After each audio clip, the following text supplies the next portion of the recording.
Buenas tardes a todos los presentes y a las personas que nos siguen en vivo a través de la página web para la segunda cátedra abierta del semestre 2014-2 del Tecnológico Coredi, cátedra abierta Beato Fray Melquiades, bajo el tema de restauración ecológica y producción agropecuaria, que va a estar acompañado por la doctora Zoraida Calle, quien nos va a contar sobre este tema.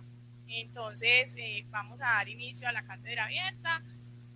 Cualquier inquietud que los presentes tengan la pueden hacer en el momento de la presentación por sugerencia de la doctora para que se haga una presentación más amena y más de interacción entre el público y la presentada.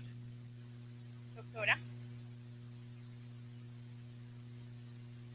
Se va a agradecer la invitación a participar como ponente en esta cátedra abierta y quiero complementar un poquito, pues contarles un poco quién soy yo y cuál es mi relación con este tema. Yo soy bióloga y trabajo desde hace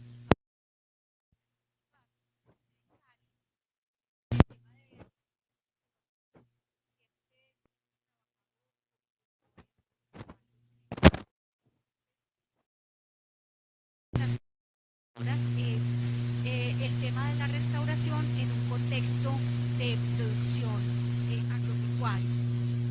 Quiero comenzar con una parte de la plegaria budista que acompaña las comidas normalmente. Este alimento es el regalo del universo entero. Cada grano es un sacrificio de la vida.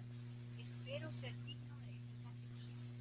Eh, la relación del tema con esta frase es que la restauración, la preocupación que tenemos por la naturaleza cuando producimos alimentos, es una de las maneras que tenemos de ser dignos del sacrificio que hace la tierra cuando nos alimenta.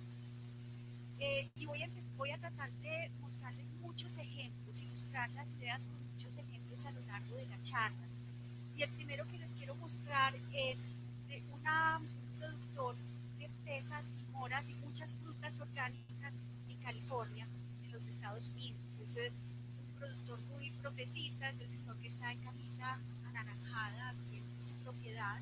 Esta es la primera finca orgánica sindicalizada de los Estados Unidos y tiene unas cosas muy interesantes. Por ejemplo, los empleados son remunerados por hora en vez de por día y los empleados invierten en acciones de la compañía, es decir, por cada hora trabajada ellos tienen derecho a ser parte de la compañía, lo cual les da un sentido de pertenencia, es algo muy interesante.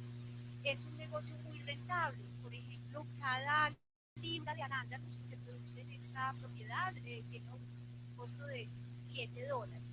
Por otra parte, hay un interés muy grande por la calidad de vida de los trabajadores.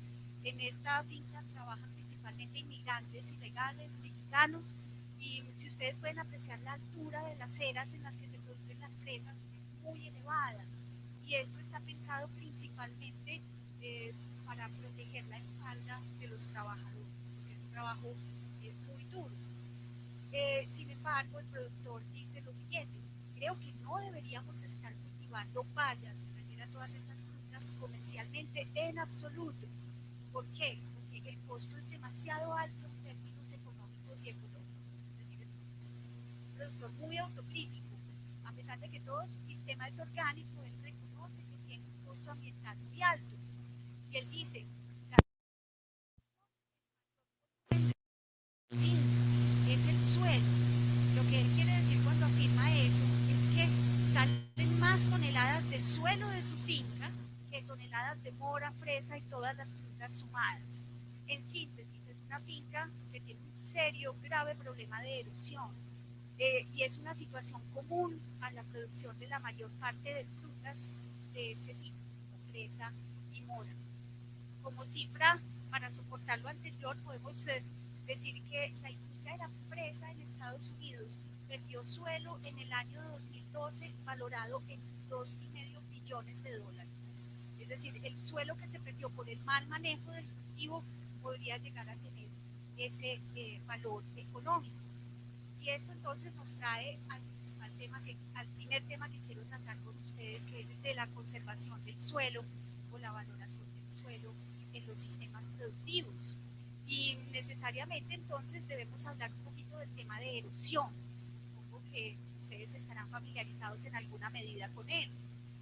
La erosión es el desprendimiento, transporte y depósito de partículas o pequeñas masas del suelo por acción de las fuerzas que generan el movimiento del agua y también el viento. La, la mayor parte de la erosión la causan las aguas que no son capaces de infiltrarse en el suelo. Entonces, al no ser capaces de infiltrarse, corren sobre el suelo y llevan, entonces arrastran partículas de suelo. La forma más común de la erosión, que afecta una proporción muy alta de las tierras, es la que llamamos erosión laminar, que ocurre cuando las gotas de lluvia caen sobre el suelo desnudo y se complementan después con la fuerza de escorrentía de las aguas, que se lleva entonces, las aguas corren arrastrando las partículas de suelo. Tenemos una forma un poco más acentuada de la erosión, que es la erosión en surcos, y los surcos se forman cuando el agua empieza a transitar siempre por el mismo camino, es decir, por un camino preferencial, como observamos en las dos fotografías que nos muestran las flechas azules. Este lugar en el municipio de Chaparral, en Tolima, como ustedes pueden apreciar, es un paisaje con un alto grado de erosión. Vemos mucho suelo desnudo, casi toda la superficie está afectada por erosión laminar, pero también tenemos surcos de diferentes profundidades. Y luego tenemos de pronto la forma más avanzada de la erosión, que es la erosión en cárcavas. Las cárcavas se caracterizan porque son profundas y suelen tener taludes muy pendientes, entonces el suelo se sigue desprendiendo de esos bordes, de esos márgenes de la cárcava, y la cárcava entonces tiene la tendencia a hacerse cada vez más grande. Como podemos apreciar en esta imagen, las cárcavas y la erosión en general tienen efectos locales, como podemos ver aquí, un productor ganadero que está a punto de perder otra parte de su finca, que se va a ir hacia el fondo de esta cárcava, pero también tienen efectos que se exportan a otros ecosistemas, es decir, que se van a otros sitios. Y para ilustrar esta idea les voy a mostrar un movimiento desde un río hasta otro. Este es un río muy lindo y muy bien conservado, el río San Juan, en el municipio de Cimitarra, Santander. Es un río que nace en una ciénaga donde hay manatíes, es realmente uno de los lugares más bonitos del Magdalena Medio en Colombia. Entonces vamos a seguir, bueno, hay mucha fauna, como por ejemplo estos monitos nocturnos, otras especies de monos, hay muchos jaguares, es un lugar muy interesante. Este río se une con el río Carari y aquí podemos ver el encuentro de los dos ríos. Si miran en detalle van a ver que las aguas del río Carari tienen unas características muy diferentes a las del río San Juan. Estas son las aguas del río Carari. Lo que ustedes ven flotando como una espuma son residuos, son unas sustancias que se forman con la descomposición de las hojas de los árboles, pero están completamente cargadas de partículas de suelo.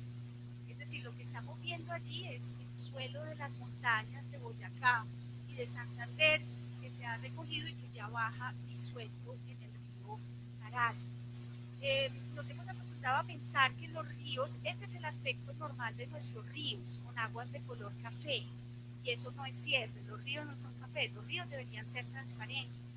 Los vemos cafés por la cantidad de suelo que llevan disuelto en las aguas, y esto es el resultado del mal manejo de los suelos.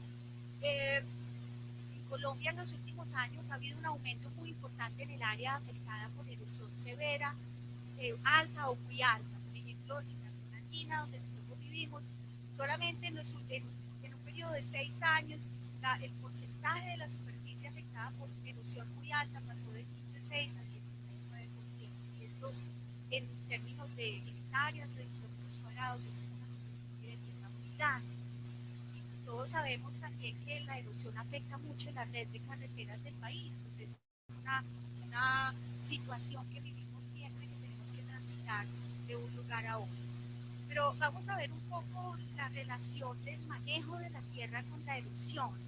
Y para ilustrar este punto, les muestro una finca en el Quindío, en el municipio de Montenegro. Esta, al igual que la mayor parte de las tierras de este municipio, tuvieron café de sofrío hasta hace unas pocas décadas. Luego, con unos incentivos perversos de la Federación de Cafeteros, esto pasó inicialmente a café de sol y luego pasó todo a ganadería. Entonces, en muy pocos años de ganadería, vemos el efecto, ustedes pueden apreciar en esa imagen, vemos mucha erosión laminar, pero vemos surcos e incluso pequeñas cárcavas empezando a formarse en el sitio. Ya un ejemplo mucho más cercano a nosotros, espero que no sea la finca de ninguno de ustedes, una finca ganadera en La Ceja. Vemos entonces unas cárcavas ya de tamaño variable, pero algunas de ellas muy grandes en los potreros. En el círculo de arriba ya no es la ganadería, sino el cultivo de papa. En el departamento de Antioquia es un cultivo que es en realidad muy poco respetuoso del suelo. Si ustedes aprecian en detalle esta imagen, se pueden dar cuenta de que este productor ya no está cultivando, ya no tiene capa vegetal, ya está produciendo la papa en el subsuelo y logra que el cultivo de papa siga dando papa es por la cantidad tan enorme de nutrientes que le da al cultivo en forma química, pero el suelo realmente se perdió como resultado de este manejo. En los sistemas ganaderos vemos también estos surcos que a veces llegan a ser muy profundos y que con el tiempo pueden formar el desprendimiento de grandes bloques de tierra. Bueno, volvemos un poco a mirar otra región del país. Aquí estamos en el Valle del Cauca, en el municipio de Alcalá. Si vemos este cultivo de plátano, podríamos pensar que es un suelo bastante bien protegido, porque visto desde el otro lado de la quebrada, pues se ve como muy cubierto el suelo. Pero si nos acercamos y miramos debajo de las matas de plátano, vemos que el suelo en realidad está bastante desnudo y está muy expuesto a los efectos de las gotas de agua. Aquí también estamos viendo un cultivo de lulo en un terreno muy pendiente y que además tiene un manejo con una mezcla muy poderosa de sustancias químicas que están deteriorando mucho la vida del suelo y que entonces están contribuyendo mucho a la erosión por una parte, pero también a la contaminación del agua. Y eso es en el municipio de Cali. Aunque ustedes no me lo crean, este predio le pertenece al Estado y el objetivo de este predio es la protección de la cuenca del río Cali. Este predio está invadido, la ganadería es una actividad ilegal en este predio. En este sitio confluyen dos ríos que son el Felicia y el Pichindé y juntos forman el río Cali.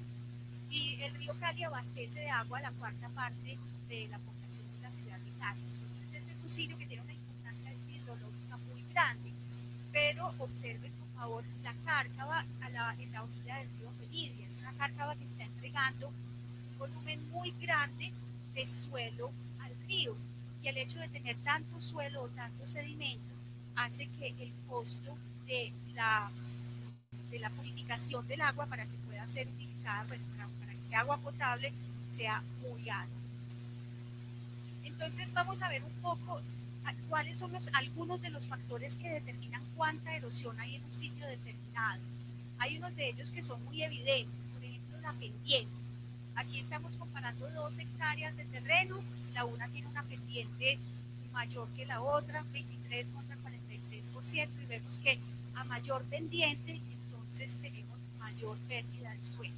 La pendiente es muy importante, pero también es muy importante la longitud de la pendiente, es decir, las pendientes que no solo son inclinadas, sino muy largas, van a tener unas pérdidas de suelo mayores que las pendientes que son cortitas. Esta imagen es simplemente para recordar que buena parte del departamento de Antioquia tiene estas características, pendientes muy fuertes y también muy largas. Por lo tanto, nuestros suelos están sufriendo unas tasas de erosión muy altas. ¿Cuáles son los efectos de las lluvias? Esto también es muy importante entenderlo. Aquí en esta gráfica estamos comparando 4 aguaceros que tuvieron la misma cantidad total de agua, pero la diferencia entre ellos es la intensidad máxima que alcanzaron en un periodo de 5 minutos. Entonces vemos que el aguacero que alcanzó la máxima intensidad en un periodo de 5 minutos tiene pero con una enorme diferencia, la más alta tasa de erosión. Entonces es muy importante que tengamos en cuenta que precisamente es en los grandes aguaceros cuando tenemos las mayores pérdidas de suelo. Hay otro factor importante que es cuántos días hay entre un aguacero y el aguacero siguiente. Si los aguaceros son muy seguidos, entonces en el segundo aguacero vamos a tener una enorme pérdida de suelo. En cambio, como en este caso, si están espaciados por un periodo de 17 días, vamos a tener una pérdida de suelo mucho menor. Entonces ahí con todas estas gráficas vamos viendo muchos de los factores que van a incidir en cuánto suelo estamos perdiendo. Entonces, ¿cuáles son realmente las herramientas que tenemos para frenar esto o para remediarlo después de que ya ha ocurrido? Realmente la única herramienta buena que tenemos contra la erosión es la vegetación, son las plantas. Todo el resto son soluciones menores. Entonces, todo lo que podemos hacer es un manejo adecuado de la vegetación. Por esto es muy importante que entendamos todas las funciones que cumple la vegetación y que tienen que ver con la protección del suelo. La vegetación, como ustedes saben, las raíces amarran el suelo. Esto es muy importante en los grandes árboles, por ejemplo, las raíces pueden tomar una capa de suelo y amarrarla a otra capa de suelo y a su vez amarrar todo esto a la capa rocosa, que es la capa firme. Entonces, al hacer esto, nos están ayudando a evitar los deslizamientos de tierra. Pero las funciones de las raíces son mucho más que esto. Y es importante que tengan en cuenta estos numeritos muy sencillos de acá. Un científico con una tecnología muy interesante hizo unas mediciones muy precisas de las raíces de una planta de cebada. Una planta de cebada es un cereal, una planta pequeña. Una planta de cebada tiene 13.800.000 raíces. Si nosotros las unimos todas formando un hilo, esto tiene una longitud total de 622 kilómetros. Y si las pusiéramos sobre un plano, o sea, sobre una mesa muy grande, ocuparían un área de 237 metros cuadrados. Es decir, realmente la principal herramienta que tenemos para combatir la erosión son las raíces de las plantas. Las plantas pequeñas, las medianas, las grandes, todas las plantas van a cumplir una función muy importante. ¿Qué es más efectivo para amarrar bien el suelo? Un monocultivo donde tenemos todas las plantas de la misma especie, todas con raíces de la misma forma, a la misma profundidad o del mismo grosor, o más bien una vegetación que combina diferentes especies y diferentes tipos de raíces. Todos los estudios parecen indicar que la segunda condición es mucho mejor para conservar el suelo. Cuando tenemos una gran diversidad de formas de raíces, unas más profundas, unas menos profundas, unas más gruesas, unas que se van derechas para abajo, unas laterales, allí vamos a tener una protección del suelo mucho más eficiente. La vegetación entonces tiene un montón de efectos que tienen que ver con el agua. Ellas interceptan la lluvia, retienen agua en el follaje, acumulan agua durante algún tiempo y también están haciendo fotosíntesis y por lo tanto están transpirando agua. Todo esto vamos a ver, tiene una importancia muy grande. Pero entonces ahora quiero mostrarles un ejemplo de una finca. Esta finca está ubicada en el corregimiento de La Castilla, en Cali, y es la propiedad de un agricultor llamado Jesús Gómez. Don Jesús es uno de los productores que venden sus hierbas y hortalizas en el mercado orgánico agroecológico de Cali. Y él ha diseñado un sistema de cultivo muy interesante donde prácticamente todas sus plantas se producen entre barreras vivas de vegetación. Casi todos sus cultivos están, como vemos acá, en curvas de nivel, pero lo que quiero destacar del sistema de cultivo de Don Jesús es principalmente el uso de la caña de azúcar. Esta es una finca en una pendiente muy fuerte y Don Jesús cultiva la mayor parte de sus cultivos entre barreras de caña en curvas de nivel. Él no obtiene ningún producto directamente de la caña. Él no saca azúcar y no saca miel de caña. Él usa la caña para picarla y depositarla sobre el suelo del cultivo como una forma de protección del suelo. Pero al mismo tiempo, como como es caña de azúcar, tiene una gran cantidad de azúcares en esa pulpa, él está proporcionando una fuente de energía para los organismos del suelo. O sea, no solamente está protegiendo el suelo, sino que está activándolo desde el punto de vista biológico. Y esto es, digamos, la técnica que le permite a él sacar una gran variedad de productos orgánicos en su finca. Y también utiliza para este fin las plantas de vetiver. Entonces aquí podemos ver las ceras de plantas aromáticas entre barreras vivas de caña de azúcar, aquí el cilantro y otras plantas entre caña de azúcar, diferentes cultivos, todo con un uso muy deliberado de la caña de azúcar a través de la pendiente con pequeñas barreras de vetiver a favor de la pendiente, como delimitando pequeñas parcelitas dentro de la finca.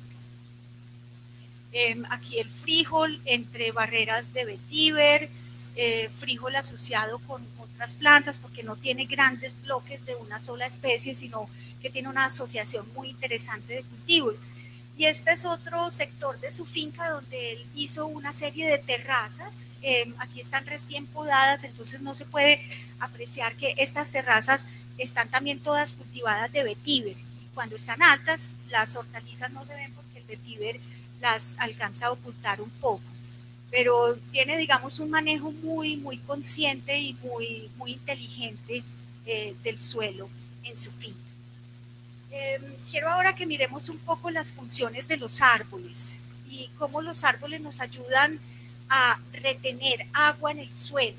Este tema es muy importante porque yo pienso que todos estos cambios en la producción agroecológica tienen que ver con entender las relaciones que existen entre plantas, suelo y agua. Y en este caso específico vamos a analizar los árboles como un grupo de plantas muy interesante. Entonces el efecto más evidente es que las copas de los árboles interceptan las gotas de lluvia, es decir, le ponen una barrera a las gotas de lluvia que caen sobre un bosque o sobre un sistema agroforestal. Hay otro efecto muy interesante y es que los árboles están produciendo todo el tiempo residuos vegetales, la hojarasca, los troncos, las ramas, todos estos materiales que caen sobre el suelo, y ellos también tienen una función muy importante. Ellos ayudan a frenar un poco, a quitarle un poco esa fuerza al agua que cae sobre el suelo, y al mismo tiempo son capaces de absorber volúmenes muy importantes de agua. Luego tenemos esto mismo pero descompuesto, es decir, la capa orgánica o la capa vegetal del suelo.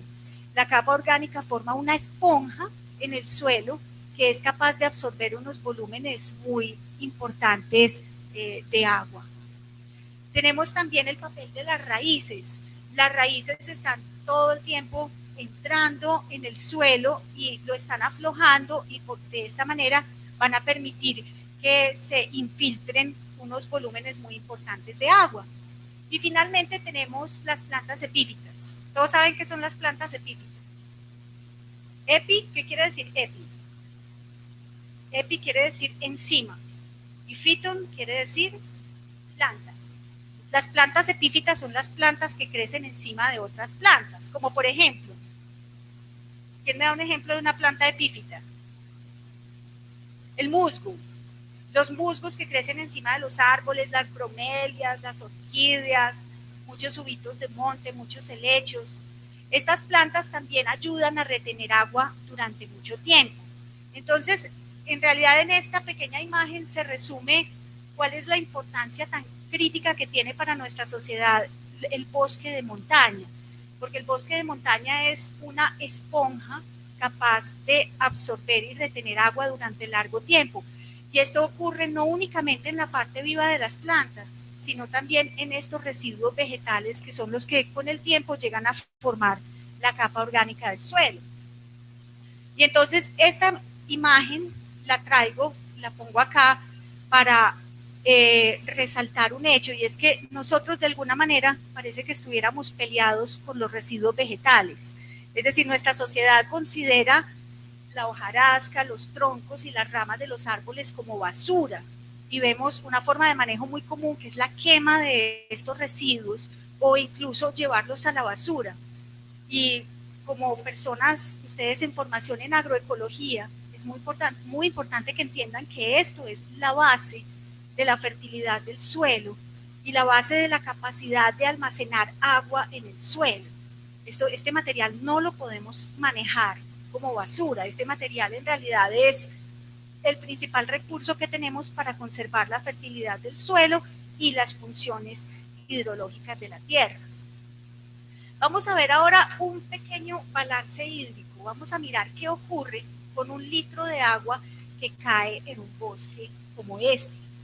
Entonces, de este litro de agua, tenemos que más o menos un poquito más de la mitad puede ser interceptado por las copas de los árboles en un bosque.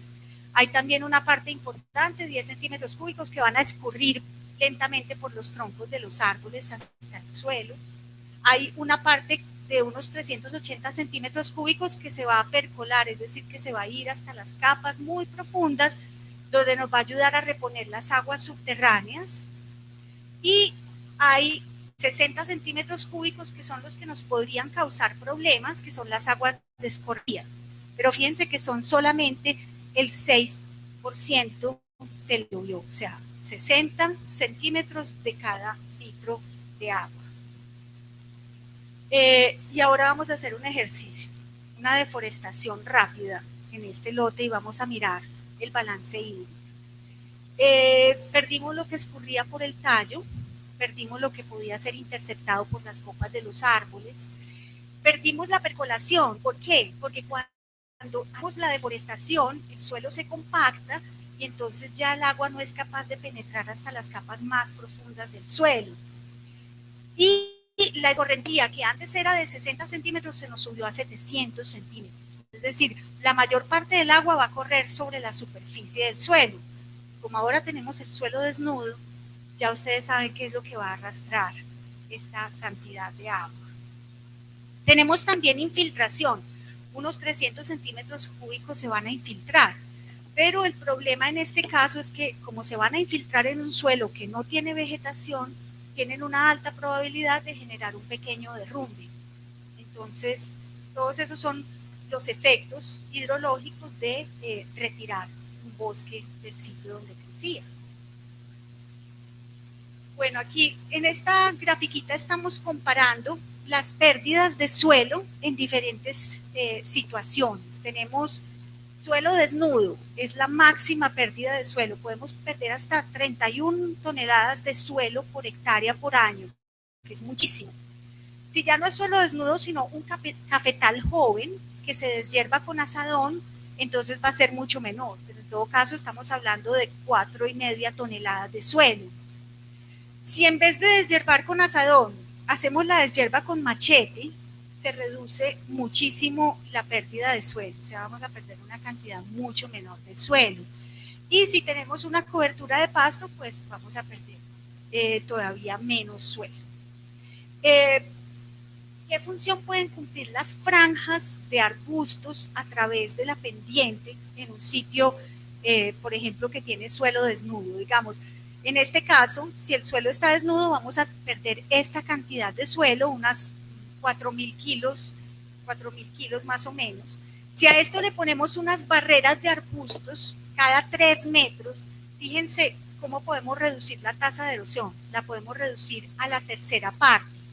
Entonces, esto es importante porque estas barreras de arbustos pueden ser elementos productivos, pueden ser, por ejemplo, arbustos forrajeros o diferentes plantas que puedan tener un interés económico para el propietario de la tierra.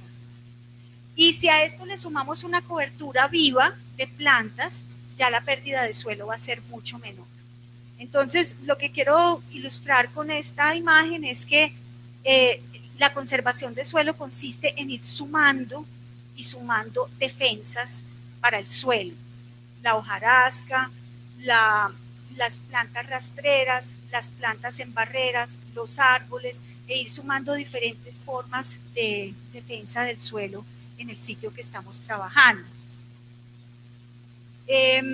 Bueno, hay un concepto que es importante también, que es el de saturación del suelo. El suelo se satura cuando se debilitan las fuerzas que generan la estabilidad en el suelo. Esto ocurre en el punto en que el suelo ya no es capaz de absorber más agua. Entonces es muy importante que los suelos estén siempre, no se lleguen a saturar de agua. Y para esto también son muy importantes los árboles, porque nos ayudan a sacar agua y a evitar que los suelos se saturen completamente. Diferentes tipos de vegetación van a proteger el suelo de diferentes maneras. Digamos, lo más efectivo va a ser la vegetación de follaje muy denso, como un bosque. Los árboles grandes van a ser más efectivos que los arbustos, pero la mejor protección es la que vamos a obtener cuando sumamos todos los tipos de plantas en un sitio determinado. Entonces, todo lo que hemos visto hasta ahora nos puede llevar a hacernos algunas preguntas relacionadas con un cultivo que es muy importante en Colombia, y es el café. Ustedes saben, ustedes han oído hablar del cambio climático, me imagino, bastante. Y saben que con el cambio climático, una de las cosas que debemos esperar es que las lluvias van a ser cada vez más impredecibles y más, digamos, más desastrosas, aguaceros más torrenciales. Entonces, podemos formularnos esta pregunta: ¿el café sin sombrío es viable en una situación de cambio climático? El café de sol que estamos cultivando hoy en día en las pendientes de las montañas colombianas. Entonces nos devolvemos un poquito en la historia. En algunos lugares este tipo de café subsiste. Este es un café con sombrío de árboles maderables en Panamá. Y en Colombia hasta hace algunas décadas todo el café era más o menos de este estilo o como esto. Este es café con sombrío de guamos en el departamento de Santander. Aquí debo contarles una cosa interesante, y es que en casi todo el país la Federación de Cafeteros, los comités de cafeteros lograron convencer a los caficultores de erradicar los guamos del sombrío del cultivo. Pero en Santander los productores no quisieron aceptar eliminar el sombrío. Ellos conocían su agroecosistema y ellos sabían que sin árboles no eran capaces de producir café y se negaron a eliminar el sombrío. Y hoy en día los cafeteros de Santander son los que tienen los mejores cafés con los sellos especiales de Café Amigo de las Aves, Café de la Biodiversidad y otra serie de cafés que se venden a un precio mucho más alto. Entonces, volviendo al tema del suelo, este es el café con sombrío y este es el café tecnificado en una situación de alta pendiente, en este caso en el departamento del Tolima. ¿Qué teníamos en el pasado? Teníamos una vegetación con árboles, con hojarasca, con arbustos que protegía el suelo bastante bien, y esto lo reemplazamos por una vegetación de estructura muy simple donde el suelo está desprotegido. Entonces, este es un ejemplo muy interesante de un sistema productivo que ha hecho el cambio contrario al que debería haber hecho para adaptarse al cambio climático. Era un sistema perfectamente adaptado al cambio climático en el pasado y hoy en día es un sistema desadaptado. Pero el café con sombrío podemos considerar que es el pasado, pero también es el futuro de la caficultura. ¿Por qué? Porque nuevamente en algún momento los caficultores van a tener que reaccionar y van a tener que aceptar que la única manera viable de producir café en el mediano plazo es con árboles de sombrío. En algún momento tendremos que regresar a este tipo de cultivo. Bueno, quiero insistir mucho en el tema de las raíces. Las raíces son muy importantes como protección del suelo. Ellas retienen, ellas cohesionan, ellas anclan. Nuevamente les muestro esta imagen del productor de plátano que tiene su suelo desnudo, pero les muestro también esta otra imagen de un cultivo orgánico de plátano muy cercano al anterior, donde todo el suelo está protegido muy deliberadamente con una mezcla de plantas que incluyen el maní forrajero y otras especies. Es decir, se puede producir y al mismo tiempo mantener el suelo bien protegido. Y como en este caso, si se eligen plantas que son fijadoras de nitrógeno, se le está ayudando también al cultivo de plátano a tener acceso a más nutrientes. Ahora quiero hablar muy brevemente sobre algo que no vemos porque es muy pequeñito, pero es muy importante entender qué son estas cosas que se llaman los agregados del suelo. Los agregados del suelo son grupos o conjuntos de partículas que se mantienen, tienen unas fuerzas de unión entre sí que son mayores que las fuerzas que existen con otros grupos adyacentes, o sea, unas como bolitas o masitas de suelo de diferentes tamaños. Pueden ser pequeños, en cuyo caso se llaman microagregados, o un poquito más grandes, más de 250 micras, y se llaman macroagregados. Aquí lo que es muy importante que ustedes entiendan es que lo que mantiene unidos a estos agregados son muchas sustancias que tienen su origen en la actividad biológica del suelo, es decir, son el resultado de la actividad de organismos que viven en el suelo. Hay muchas sustancias que intervienen en esto, por ejemplo, los exudados de las raíces de los árboles y también de los hongos. Las raíces de los árboles no solamente sirven para absorber nutrientes y para sostener el árbol en el sitio, sino que al mismo tiempo el árbol está eliminando ciertas sustancias a través de sus raíces, y estas sustancias son muy útiles para mantener el suelo unido con estos agregados. Las hifas de los hongos, esta es una fotografía de microscopio electrónico de un agregado del suelo, y aquí no podemos ver el agregado mismo porque los hongos están formando un tejido que lo rodea y lo protege. Entonces los hongos microscópicos también están haciendo allí un papel muy importante en mantener ese suelo bien unido. Las lombrices de tierra, las lombrices van moviéndose a través del suelo, van comiendo tierra y van dejando sus excretas detrás. Y estas excretas tienen unas características muy interesantes. Aquí vemos, por ejemplo, lo que se llama un turrículo, es decir, el excremento de la lombriz. Tiene unas características interesantes porque tiene más minerales asimilables para las plantas que el suelo. Es decir, la lombriz al comer y luego defecar el suelo está aumentando los minerales que las plantas necesitan para crecer, el nitrógeno, el calcio, el magnesio, el potasio, el fósforo. Por eso se considera que la cantidad de lombrices que están presentes en el suelo es un buen indicador de la salud del suelo. Las raíces también van a cumplir un papel muy importante en mantenernos esos taludes bien amarrados. Hoy en día ustedes ven mucho en las carreteras del país este tipo de tecnologías con materiales como concreto, como acero, todo esto que están tratando de una manera muy costosa de reemplazar un servicio que presta la naturaleza en forma gratuita. Bueno, situaciones muy comunes de la degradación de los suelos en los Andes colombianos, los deslizamientos y las cárcavas remontantes, que en algunos sitios pueden llegar a ser enormes, pero quiero detenerme un momentico en esta figura porque aquí hay unas cifras que la mayoría de colombianos no conocen y que pues es importante que todos seamos conscientes de esto. Es que en el mundo, Colombia es uno de los que se llaman puntos calientes de deslizamientos, es decir, de los sitios del planeta donde más derrumbes ocurren. Si lo miramos, por ejemplo, al nivel de las subregiones, las pequeñas regiones donde hay más número de deslizamientos a escala global están en 4 países, que son Colombia, Tayikistán, India y Nepal. Y si miramos en términos de la población expuesta y el número de muertes que ocurren cada año en derrumbes, vemos que solamente Indonesia supera a Colombia. Es decir, somos un país de montañas, donde la mayor parte de nuestra población vive en esas montañas y donde tenemos unos manejos del suelo que hacen que pues, haya un nivel de riesgo muy alto asociado a estos deslizamientos. Y esto ocurre por una combinación de 2 factores. En primer lugar, por lo que podríamos llamar factores intrínsecos, cosas que están allí y no podemos cambiar.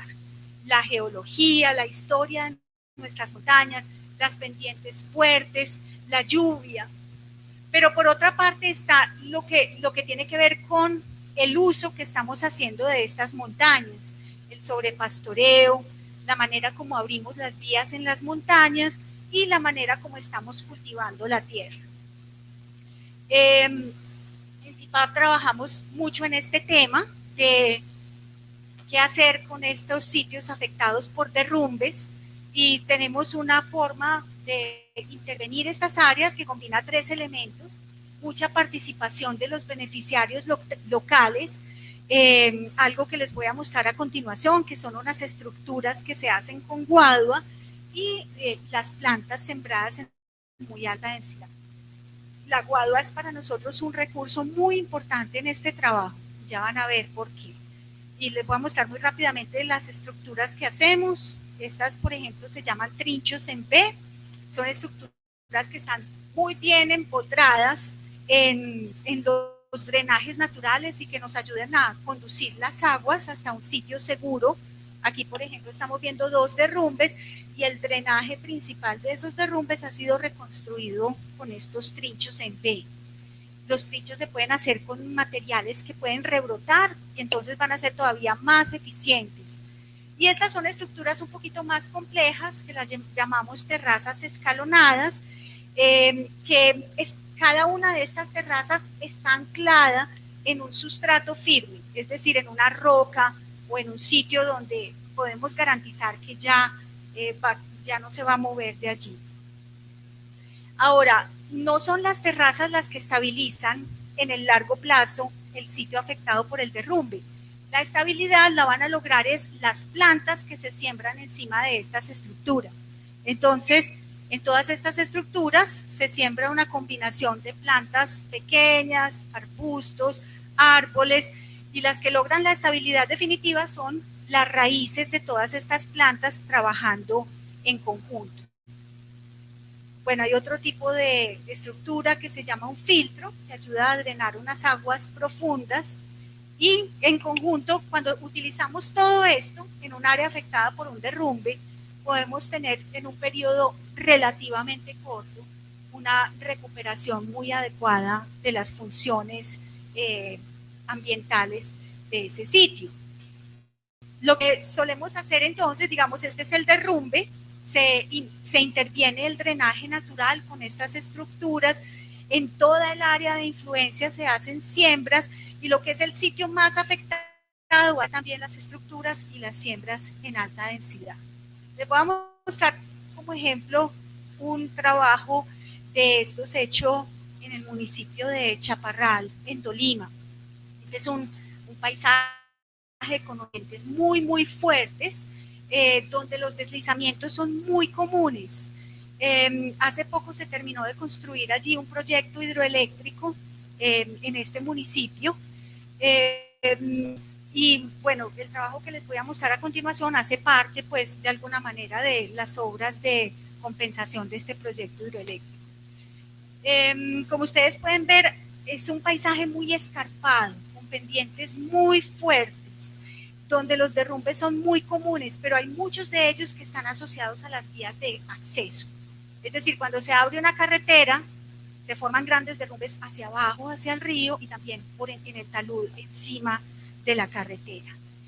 La agricultura hace su parte también, que hace su contribución a que haya estos derrumbes. Pero nuevamente tenemos el cultivo de café sin sombrío en muy alta pendiente. Aquí ustedes pueden apreciar la inclinación de esta mata de plátano. Ustedes que han observado las matas de plátano saben que eso no es natural, o sea, una mata de plátano no tiene naturalmente esa inclinación. Eso lo que nos está mostrando es que todo este terreno se está deslizando lentamente. Es lo que se llama un proceso de reptación, un suelo que lentamente se está yendo hacia la cañada. Entonces este fue el talud que trabajamos, un derrumbe bastante grande en la carretera que conduce al corregimiento de San José de las Hermosas. Esta es la situación inicial en febrero del año 2011, un detalle del sitio. Es un sitio, digamos, con unas condiciones un poco difíciles para trabajar por la pendiente, porque es digamos, de muy alto riesgo. Entonces, para trabajar en estas condiciones, los trabajadores tienen que tener un entrenamiento para trabajo en alturas y tienen que estar bien protegidos para poder estar en estos sitios. Las plantas también son un reto acá, porque no podemos estar subiendo material vegetal a través de una cárcava como estas. y por esto lo que hacemos es propagarlas justo al lado del derrumbe. Entonces hacemos pequeños viveros de campo donde se producen las plantas que se van a sembrar en el sitio. Muchas de las plantas se obtienen muy fácilmente en los rastrojos y en los bosques vecinos. O sea, no hay necesidad de comprar las semillas y empezar desde cero, sino que puede ir uno con mucho cuidado, sacar las plantulitas pequeñas, llevarlas unos días al vivero y luego utilizarlas para restaurar el sitio degradado. Les voy a mostrar un poquito las estructuras que se hicieron en este sitio. Esta es la parte más alta de esta cárcava, donde se hicieron unas terrazas muy profundas. Aquí ya vemos en septiembre estaban todas las estructuras ya prácticamente terminadas. Los filtros ya no se ven porque los filtros quedan por dentro. 15 días más tarde ya teníamos un avance importante en las siembras de diferentes plantas en este sitio. Aquí vemos, por ejemplo, nacedero, que me imagino que ustedes lo conocen, nacedero madre de agua, y tenemos arbolojo, que también es un árbol muy común en esta zona. Y bueno, aquí vemos las estructuras ya desde la carretera hasta la parte más alta del derrumbe, y unas pocas semanas más tarde, me devuelvo, septiembre 16, octubre 25, ya con un prendimiento muy bueno de la vegetación, y ya se ve entonces pues muchas más plantas vivas ayudando a ese sitio. Ya aquí les estoy mostrando desde la parte más alta. Ya para noviembre teníamos un desarrollo bastante adecuado de la vegetación, todavía con un sector que no se había podido cubrir bien porque es el sector más rocoso y más pendiente. Entonces ese se demoró pues mucho más tiempo en cubrirse. Ya para marzo del año siguiente el sitio tenía como un bosquecito pequeño, pero ya realmente el suelo muy protegido por la vegetación y con una evidencia clara de que ya había algo de estabilidad en este sitio, y es que el agua que atraviesa este derrumbe después de un aguacero ya es un agua que sale limpia, no sale con barro disuelto. Aquí utilizamos una serie de técnicas muy sencillas para aumentar la vegetación acá. Por ejemplo, recoger semillas de las plantitas que llamamos malezas, que en realidad son plantas muy útiles, y mezclarlo con abono orgánico. Y en el momento en que estas semillas empiezan a germinar, se deposita en el sitio, entonces se logra formar un tapete de plantas que van a proteger el sitio. En estos trabajos se aprovecha todo el material. El primer tramo de la guadua, que es el más grueso, se pone en las estructuras verticales, la parte media se usan las estructuras horizontales, y hasta las puntas de la guadua se hacen unos clavos o clavijas con ellas, y estas clavijas luego se atraviesan en el derrumbe, y encima de ellas es que se deposita el abono semillado. Entonces esto se usa para lograr que la vegetación vuelva a crecer rápidamente en esta superficie muy pendiente. O también las podemos usar para formar pequeñas materas y sembrar árboles fijadores de nitrógeno, con lo cual vamos a lograr también mejorar mucho las condiciones del sitio. Todos estos sitios están, digamos, abiertos para que la comunidad pregunte, examine, comente y todo lo demás, principalmente para que la gente se capacite y aprenda. Bueno, les voy a mostrar entonces otro de estos trabajos, pero aquí quiero hacer un poquito de énfasis en el papel de algunas de las plantas que sembramos. Esta era una casita ubicada en el municipio de Cartago, en la zona rural, está en todo el filo de la montaña. Entonces estaba en riesgo por un deslizamiento justo al lado de la casa. Se hicieron las obras, se sembraron con diferentes plantas, y 2 años después encontramos un desarrollo muy bueno de esa vegetación en ese sitio. Pero quiero mostrarles un poquito lo que estaba ocurriendo 2 años después adentro del sitio, que era una cárcava antes. Aquí habíamos sembrado este árbol maravilloso que hay mucho en Marinilla, que es el arboloco, y el arboloco mandó sus raíces adventicias desde la terraza de arriba hasta la terraza de abajo, es decir, físicamente amarrando el suelo. Esto les dice a ustedes que es un árbol muy, muy útil para recuperar suelos afectados por derrumbes. Y en un suelo que 2 años atrás era un derrumbe, no había nada, 2 años después encontramos hojarasca, encontramos, por ejemplo, aquí hay un estiércol de algún mamífero que estuvo visitando el derrumbe, encontramos organismos descomponedores de la hojarasca, es decir, es un suelo que poco a poco está empezando a recuperar sus funciones. Entonces, ahora, después de mostrarles este ejemplo, sí les puedo hablar un poquito de lo que es el tema formal de mi charla, que es la restauración ecológica. Hace varios años, un naturalista llamado Edward Wilson dijo que el próximo siglo sería la era de la restauración en la ecología, es decir, el sitio en el que estamos ahora. Y de hecho, estamos viendo hoy en día que sí hay un interés muy, muy grande en el tema de la restauración ecológica. Les he hablado mucho de restauración y no lo he definido, pero ahora ya sí quiero presentarles una definición formal de qué es restauración. La restauración es el proceso de asistir o apoyar la restauración de un ecosistema que ha sido degradado, dañado o destruido.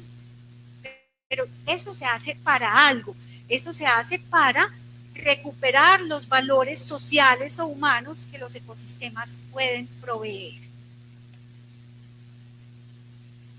Un ejemplo de un proyecto de restauración, me parece un ejemplo didáctico porque esta es quizás una de las situaciones más difíciles que trabajamos en restauración ecológica. Son las que tienen que ver con la minería a cielo abierto.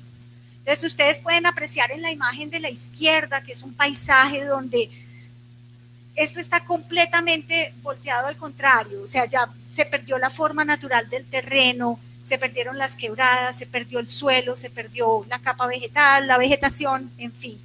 Y después de una intervención de restauración, pues si bien el sitio todavía puede mejorar mucho, se nota un cambio positivo. Y es, digamos, un trabajo de mucha complejidad porque implica cambiar nuevamente la forma del terreno, volverle a dar una forma natural, volver a reconstruir los drenajes, establecer la vegetación, en fin. La ciencia de la restauración se basa en 2 suposiciones. La primera de ellas es que muchas de las fuerzas que dañan los ecosistemas son temporales, es decir, que algo de lo que hemos perdido es reversible en alguna medida. O sea, el mensaje que lleva esta disciplina es que no todo está perdido, si bien los ecosistemas están muy degradados y ha habido una destrucción muy grande. La otra cara de la moneda es que mucho de esto se puede reparar cuando tenemos la voluntad de hacerlo. Entonces, para esto pongo aquí estos muñequitos a los que he llamado el marco mental de esta disciplina. Esta es una disciplina más bien optimista, porque estamos partiendo de la base de que las cosas se pueden recuperar y que la situación en el futuro, si trabajamos como debe ser, puede ser un poco mejor que en el presente. ¿Para qué hacemos restauración entonces? Hay muchas situaciones en las que podemos necesitar restauración. La primera es la que ya les mostré, para recuperar sitios muy, muy, muy degradados, como por ejemplo todo lo que resulta de la minería a cielo abierto, que es quizás la situación máxima de degradación de un ecosistema, es lo que nos deja la minería. También lo podemos hacer en un contexto agrícola para mejorar la capacidad productiva de la tierra. Este tema en Antioquia, por ejemplo, es muy pertinente porque tenemos muchos paisajes productivos donde los suelos están muy degradados y donde a través de proyectos de restauración podríamos recuperar mucho la capacidad productiva de estos suelos. También lo hacemos en paisajes protegidos como en reservas naturales o en parques nacionales, para darle a la tierra un mayor valor de conservación, es decir, para que tenga mejores posibilidades de conservar la biodiversidad. También lo hacemos en paisajes productivos precisamente para que haya más biodiversidad, para que podamos conservar en las mismas fincas, podamos contribuir a la conservación de las aves en peligro de extinción, de los árboles nativos y de nuestra biodiversidad. Bueno, hay un término similar a restauración, pero un poquito diferente, que quiero explicar un poquito, que es el tema de rehabilitación.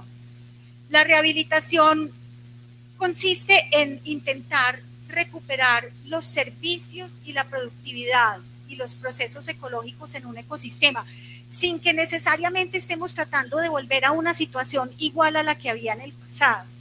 Entonces, muchos de los proyectos y de los ejemplos que les estoy mostrando, digamos, son mucho más de rehabilitación que de restauración propiamente dicha. Esto es por ejemplo, una situación, por ejemplo, en un caso de una finca ganadera, donde se puede lograr un nivel de recuperación bastante importante, pero entendiendo que hay una serie de especies con las que trabajamos acá que no son especies nativas del sitio.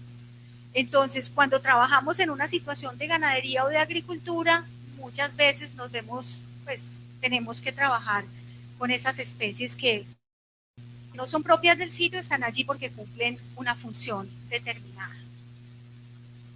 En esta figurita lo que quiero mostrar es que si estamos preocupados por la biodiversidad y los servicios ambientales en el futuro, la restauración ecológica es una parte de lo que tenemos que hacer, pero no lo es todo. También es muy importante que conservemos lo que ya existe, es decir, pequeñas manchas de bosque, los bosques ribereños, los humedales, lo que ya existe en ecosistemas naturales lo tenemos que conservar como primera medida. Y también todas las formas, debemos buscar formas de uso de los recursos naturales que sean sostenibles en el tiempo. Si vamos a trabajar en restauración, tenemos que saber qué es exactamente lo que tenemos que hacer para recuperar un sitio que está degradado. Entonces, para eso tenemos que mirar cuáles fueron los factores que destruyeron o degradaron el sitio. Tenemos que analizar las oportunidades que tenemos para recuperar este sitio hoy en día y con base en eso vamos a definir qué es lo que vamos a hacer, que puede ser algo simple, como solamente remover la causa de la degradación, o puede ser algo mucho más complicado. En la restauración vamos a trabajar con dos principios fundamentales. El primero de ellos es lo que llamamos autenticidad biológica, es decir, vamos a trabajar en la mayor medida posible con plantas nativas, hasta donde se pueda. Y el segundo es la participación de las comunidades locales, sobre lo que voy a volver un poquito más adelante. Este criterio de autenticidad biológica entonces nos obliga como a volver a pensar, a repensar muchas de las cosas que se hacían en el pasado, y las llamábamos más bien reforestación. En el pasado trabajábamos mucho con árboles exóticos, hoy en día estamos mirando cada vez más a las especies nativas, se trabajaba mucho en monocultivo, hoy en día tratamos de trabajar más con siembras diversificadas y que incluyan no solamente árboles, sino también palmas y bejucos y diferentes formas de las plantas. Y antes trabajábamos como arreglos muy predecibles, como todo en cuadradito o en triángulo, y ahora, digamos, tratamos de trabajar arreglos un poco más naturales. Las especies nativas, también es importante definir este término. Las plantas nativas son aquellas que se encontraron en la región donde evolucionaron, o por lo menos donde transcurrió una parte de su historia evolutiva. Y para esto es muy importante entender que las plantas evolucionan o van cambiando en un tiempo muy prolongado y que lo hacen respondiendo a las condiciones del clima, de los suelos y de otras especies que hacen parte de su ambiente. Las plantas nativas tienen unos rasgos entonces que las adaptan a las condiciones locales de un sitio. Quiero darles un ejemplo de esta situación. Este río, en una región muy bonita de Brasil, es un río que tiene unas piedras que son más antiguas que la vida sobre la tierra. Son rocas de varios miles de millones de años de antigüedad y que han sido lavadas por la lluvia durante muchísimos años. Y una consecuencia de eso es que son rocas que ya no tienen prácticamente nada de nutrientes. Y el suelo que se forma a partir de ellas es un suelo muy pobre en nutrientes. Entonces, todo lo que encontramos de plantas creciendo en este sitio son plantas que tienen unas adaptaciones que les permiten existir en esas condiciones. Este es un sitio cercano al anterior, son unas rocas muy bonitas que afloran en la mitad del bosque y que han estado así aisladas durante muchos años, y las plantas que encontramos encima de ellas tienen toda una serie de adaptaciones que les permiten vivir en esas condiciones tan particulares. Entonces, ¿por qué debemos preferir especies nativas? Porque son más adaptables, porque nos ayudan a preservar la biodiversidad local y regional, y también por razones de tipo cultural, porque pues debemos entender que son parte de un legado de largo plazo que es valioso para las generaciones futuras. Lo que buscamos con la restauración entonces es que un ecosistema determinado pueda recuperar lo que se llama su trayectoria histórica, es decir, que pueda seguir el rumbo normal de cambio que él llevaba antes de que fuera intervenido o degradado. Cuando vamos a restaurar un sitio, es muy útil buscar lo que llamamos un ecosistema de referencia. El ecosistema de referencia es un modelo que vamos a usar para planear el proyecto de restauración y más adelante para ver si ese proyecto está siendo exitoso. Entonces, este es un ejemplo de un proyecto real. La situación que queremos restaurar son estos helechales, y lo que utilizamos como ecosistema de referencia es un bosque nativo de la misma zona.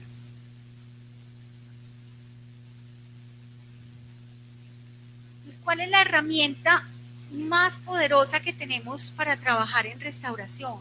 Es el proceso natural a través del cual vuelve a crecer el bosque, que es el proceso que se conoce como sucesión ecológica. Entonces, básicamente lo que nosotros hacemos es tratar de intervenir un poco en el proceso natural para acelerarlo y para lograr que este proceso nos devuelva algo parecido pues a un bosque o a la vegetación que debería existir en el sitio. Ahora, con estas dos imágenes quiero mostrarles pues que podemos más bien formular la pregunta de si esta sí es realmente una herramienta adecuada. Simplemente dejar que la naturaleza siga su curso. Esta es una finca ganadera en el municipio de Santa Rosa de Cabal, en Risaralda. El proceso de restauración inició en el año 2001. Como ustedes pueden ver, es un sitio que incluso tiene cárcavas ya, porque pues es un sitio que por sus condiciones naturales no era adecuado para la ganadería y llegó a estar en estas condiciones.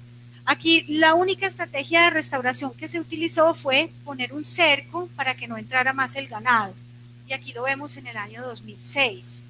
Ahora, tengan en cuenta que es un sitio en las montañas, muy frío, donde todo crece lentamente. Y a pesar de eso, simplemente con dejarlo descansar durante 5 años, él solito logró recuperarse en alguna medida. Entonces, a eso me refiero con que la herramienta más importante con la que contamos es el proceso natural de sucesión.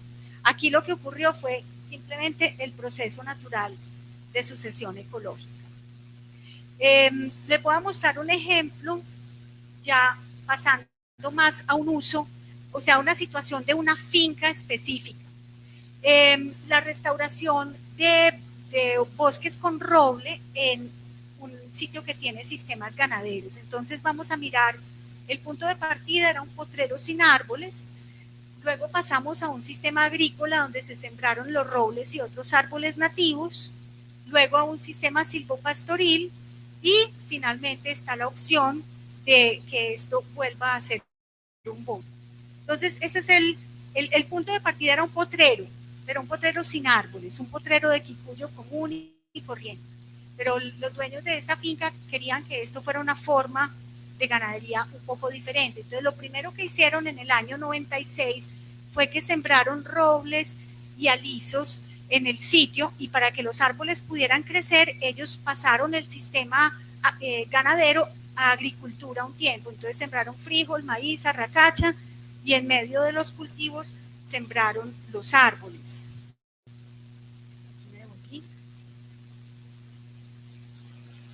En el año 98 ya teníamos, ya había pasado la fase de agricultura, el pasto simplemente volvió a crecer y entonces ya teníamos robles, en este caso de casi 3 años, en pastoreo, pues en un sistema de pastoreo. Ya en el año 99 se incorporó en el potrero otra especie que es muy interesante, que es el drago. El drago es muy interesante como árbol en el potrero porque el ganado no lo daña, ni lo come. Entonces es un árbol que uno puede sembrar como sombrío en el potrero y no lo tiene que defender con una cerca, ni tiene que hacer un ciclo con agricultura, ni nada de eso. Sencillamente el ganado no lo va a dañar. Entonces ya para el 2005 teníamos este sistema silvopastoril, muy buena producción de leche, muy buen sombrío para el ganado y sombrío de diferentes especies de árboles nativos. Ya era un sistema silvopastoril, aliso, roble, quicuyo, con los robles ya bastante bien desarrollados. Y esta era la situación en el año 2013. Entonces, aquí es donde el propietario tiene que tomar una decisión, porque en esta etapa, si no interviene de alguna manera, el sitio ya puede volver a ser un bosque. Es decir, si no se hace una poda o una entresaca de los árboles, ya van a seguir regenerando árboles en el potrero y el sitio va a volver nuevamente a ser un bosque. Algo que es importante destacar de este sistema silvopastoril es que es muy, muy productivo, es decir, desde el punto de vista del productor ganadero es mucho mejor que tener el potrero sin árboles. En este sistema tenemos 300 árboles por hectárea. Probablemente muchos de ustedes han oído hablar de este insecto chupador de los pastos, que hoy en día es una plaga en el pasto quicuyo, y muchos productores lecheros del departamento de Antioquia están aplicando insecticidas cada vez más tóxicos para el control de este organismo. Resulta que en el sistema silvopastoril con aliso no es necesario controlar la colaria, porque hay un control biológico natural muy eficiente, es decir, hay suficientes controladores naturales de la colaria como para no tener que aplicar absolutamente ningún insumo para controlar el chupador. Por otra parte, los árboles de sombrío son árboles fijadores de nitrógeno y ellos nos permiten reducir en más de 80% la fertilización que tenía antes este potrero. Es decir, tiene ventajas ambientales, pero también tiene ventajas económicas. Y tiene una carga equivalente a 1.5 vacas lactantes por hectárea por año, que para este sitio es una carga animal bastante aceptable. Le puedo mostrar otro modelo de sistema silvopastoril en esta zona. Este ya es mucho más intensivo, es decir, combina muchas más plantas y es un manejo, digamos, tiene un diseño ecológico mucho más interesante. Incluye los alisos como árboles fijadores de nitrógeno, tiene el botón de oro para ramoneo directo del ganado, es decir, el ganado come el botón de oro y le aporta una serie de nutrientes y una cantidad muy importante de proteína. Tiene el quicuyo y tiene otra gramínea que se llama pasto jesuita. Aquí lo vemos unos pocos días antes del primer pastoreo, recién establecido y listo para el primer pastoreo y más o menos alrededor de los mismos días, pero aquí quería mostrarles el componente de árboles. Entonces estamos hablando de un sistema que presta muchos más servicios ambientales, si lo queremos llamar de esta manera, tiene más aves, tiene más biodiversidad, pero al mismo tiempo, desde el punto de vista del ganadero, es mucho mejor, es mucho más eficiente, produce más leche con un costo de producción mucho menor. Aquí están los animales comiendo el botón de oro, un comportamiento muy evidente en este sistema es que los animales entran al potrero y primero consumen el botón de oro antes que el quicuyo, porque llegan a desarrollar un gusto muy grande por esta planta, a pesar de que es una planta más bien un poco amarga. Y la calidad de la leche de los animales que se alimentan en este sistema es muy interesante. Es una leche que tiene un nivel de proteína más alto que cuando solamente comen quicuyo y también tiene más un contenido de grasas un poco más alto. bueno, aquí un cerco vivo perimetral, se hizo una poda de ramas para sembrar más botón de oro, aprovechando estos espacios donde hay mucha sombra para el crecimiento de los pastos, entonces se siembra más botón de oro para complementar la nutrición del ganado. Esta es una de las etapas del establecimiento de este sistema silvopastoril. Aquí tenemos, se hizo un cultivo de frijol y se establecieron los árboles de aliso, pero lo que quiero destacar acá es que la interacción entre el frijol y el botón de oro produjo un efecto muy interesante, y fue que nos permitió sacar el frijol sin por puro control biológico natural que se logra por la proximidad del botón de oro. Aquí tenemos entonces, a esto lo podemos llamar más bien un sistema agrosilvopastoril, porque tiene su fase agrícola y luego va a terminar en un sistema de pastoreo. Aquí tiene el botón de oro recién sembrado, tiene el frijol, el aliso, aquí lo vemos, las hileras de maíz, las hileras de botón de oro recién sembrado. Y aquí estamos en otro lote vecino estableciendo también pasto jesuita. Este lote era solamente de quipuyo, entonces se hizo la preparación del terreno en franjas para meterle el botón de oro.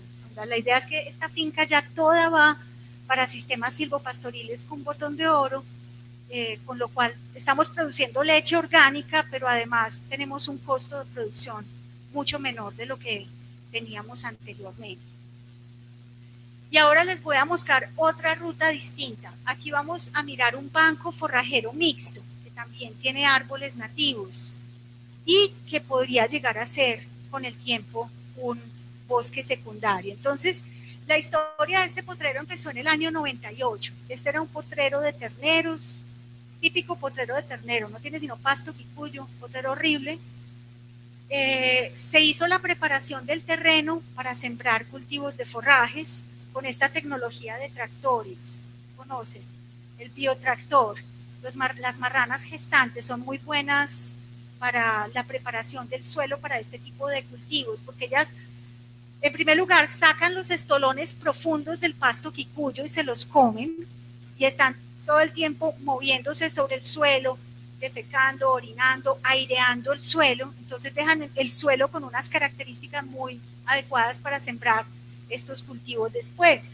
Luego se estableció una serie de forrajes en franjas, como vemos en la imagen a la derecha. Aquí vemos diferentes especies como confrey, morera, el guineo, que es interesante porque produce alimento humano, pero también alimento para los marranos y para las vacas, y el ramio, que es un forraje muy bueno. Ya en el 2005, este era un banco forrajero mixto de muy alta producción de alimento, pero además tenía un sombrío interesante de árboles nativos de diferentes especies. En 2006 vemos allí los robles, vemos pinos colombianos, y todo esto de alguna manera mezclado con la producción de alimento para el ganado. En 2009 también, esto ya es un sistema mixto.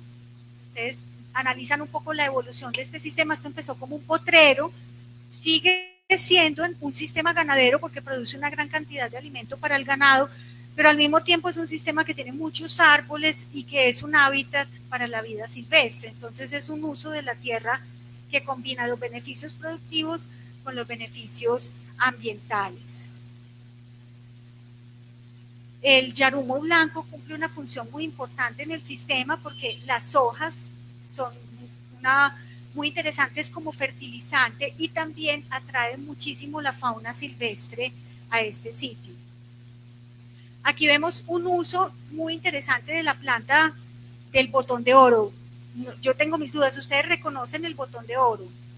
Es como parecido a un girasol, una planta de una flor amarilla grande. El botón de oro lo podemos cultivar en algo que llamamos la plantación nodriza, es decir, lo utilizamos para acunar los árboles de lento crecimiento.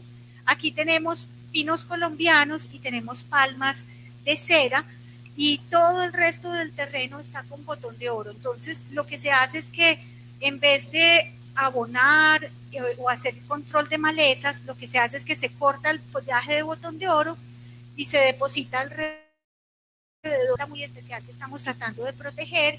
Y aquí tenemos varios efectos. Tenemos un abono verde muy rico en fósforo, tenemos un control natural de malezas y tenemos un repelente natural contra la hormiga portadora de hojas.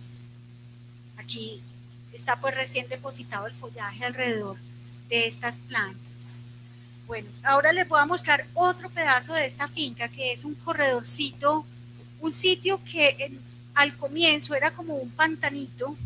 Se notaba que era un área de la finca de mucha importancia hidrológica, que debía tener un bosque muy bien desarrollado, pero no lo tenía. Entonces lo que hicimos fue cercar esa área para permitir que el bosque volviera a crecer, ayudarle un poquito a través de la siembra de algunos árboles de rápido crecimiento. En el año 98, ¿qué teníamos? Teníamos algunos árboles ya, pero todavía no teníamos lo que se llama un sotobosque, que es como el piso de abajo del bosque. Todavía se veía muy como una estructura más como de parque, solamente árboles y pastos, pero no un sotobosque.